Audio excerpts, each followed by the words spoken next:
My name is Arthur Calloway. I'm 74 years old. Some of you may recognize my face from a video I shared not long ago. I didn't expect much from it, but the response surprised me. Messages from strangers. Stories that sounded painfully familiar. I'm grateful for that. Truly. But there's something I didn't say then. Something I've carried quietly for years. And today I feel an obligation to speak it out loud, because if this reaches even one person before it's too late, then maybe my regret won't be meaningless. I was married to Eleanor for 42 years, longer than many relationships last today. And for most of that time, I believed we had what people call a good marriage. Not dramatic, not perfect, but stable, reliable. The kind people admire from the outside.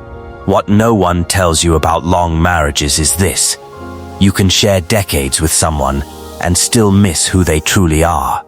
You can share meals, beds, routines, and still fail to meet each other where it matters most. Eleanor passed away 7 years ago. Ovarian cancer. From diagnosis to goodbye in less than 5 months. Life doesn't slowly prepare you for that kind of loss. It drops it on you like a sentence with no appeal. In her final days, as she lay surrounded by the hum of machines and quiet inevitability, she said something that still echoes in my head every morning I wake up alone. She said, "Arthur, we spent too much time trying to be correct instead of trying to be close." At the time, I didn't know what to do with those words. I felt defensive, confused. I wanted to argue. We built a life, didn't we? We raised children, we paid the mortgage, we stayed loyal. Surely that counted for something. But that was the problem. I thought surviving together was the same as truly living together. We were comfortable. And comfort, I've learned too late, is often the enemy of connection. For years, Eleanor tried, quietly, gently. She suggested things that seemed small at the time. What if we took a painting class? Why don't we travel more while we still can? Do you remember how we used to stay up late, just talking? And every time, I had an answer ready. Too tired. Too busy. Too expensive. Maybe next year. I wasn't cruel. I wasn't unfaithful. I simply believed there would always be more time. I assumed the important parts of love were the big things. Being dependable, providing security, showing up during crises, and those things do matter, but they are not the foundation, they are the walls. What I failed to see is that intimacy is built in the ordinary moments. Morning conversations, shared silence, curiosity, attention, and slowly, almost invisibly, I stopped offering those. It didn't happen overnight, it never does. One postponed conversation became many. One tired evening turned into years of emotional distance. One later quietly transformed into never. Eleanor adjusted. She always did. She stopped asking me to join her, stopped pushing for shared experiences. She found book clubs, friendships, hobbies, places where she felt seen. And without realizing it, I let my wife build a separate life inside the same house.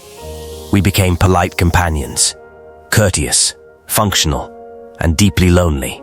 I told myself this was normal, that passion fades, that long marriages settle, that this was simply maturity. But what I called normal was actually complacency.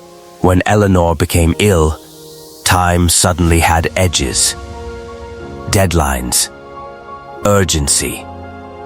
And in those months, we spoke more honestly than we had in decades. She told me about dreams she buried quietly so they wouldn't inconvenience me. About moments she felt invisible sitting right beside me.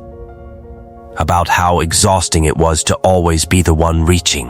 One night, weeks before she died, she told me about a place she'd always wanted to visit. Ireland. Her grandfather was born there. She dreamed of walking the countryside, standing where her family began, understanding herself more deeply. She had mentioned it to me over the years. I remembered now. Each time I dismissed it. Too impractical, too expensive. Maybe after retirement, we never went. She wasn't angry when she told me. That was the worst part. She spoke with acceptance, the kind that comes when someone stops hoping you'll change. I asked her why she never insisted, why she didn't push harder. She said, "Because I didn't want you to go just for me. I wanted you to want it too." That sentence shattered something in me. Because she was right. Love isn't compliance, it's desire. It's choosing what matters to your partner, because they matter to you. Here's what I've learned, and I need you to hear this clearly. The greatest threat to a relationship isn't betrayal or explosive conflict, it's indifference. It's the quiet erosion that happens when effort stops feeling necessary. You stop asking questions because you think you already know them. You stop trying because presence feels permanent. You assume love is self-sustaining. It isn't. After Eleanor passed, I found her journal. Years of thoughts I never knew existed.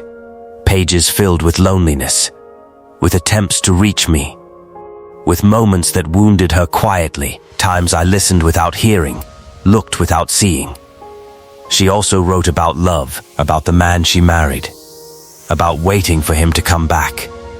I was there the whole time, in the same house, in the same bed, but emotionally, I may as well have been worlds away. And the most painful truth, I wasn't malicious. I wasn't neglectful on purpose. I simply confused absence of harm with presence of love. Relationships don't collapse from disasters. They fade from neglect. If you're with someone right now, ask yourself, when was the last time you truly talked? Not about schedules or responsibilities, but about hopes, fears, dreams.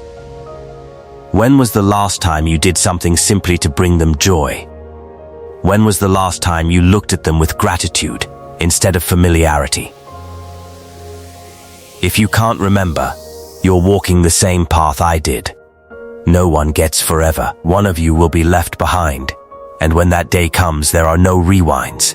I had 4 decades, and I wasted too many of them choosing ease over effort, comfort over curiosity. Love is not a feeling you secure once and forget. It's an action you recommit to daily. It's staying curious, showing up, choosing connection even when you're tired. People told me I was a good husband. They were wrong. I was adequate. And adequacy is not love.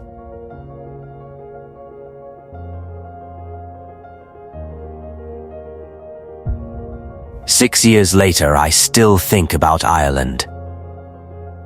About how little it would have cost me to say yes. And how much it would have meant to her. If you love someone, don't wait. Don't assume. Don't delay. Ask. Listen. Participate. Choose them intentionally. Because one day, you may find yourself alone with photographs and regrets, realizing you had everything and treated it like it was guaranteed. I'm not telling you this to shame you. I'm telling you because you still have time. This channel exists to share stories like mine, lessons written in hindsight. If this resonated with you, subscribe to Motivelux, turn on notifications, and join us. And if you carry a lesson of your own, there's a form in the description. Your story might be the one someone else needs to hear.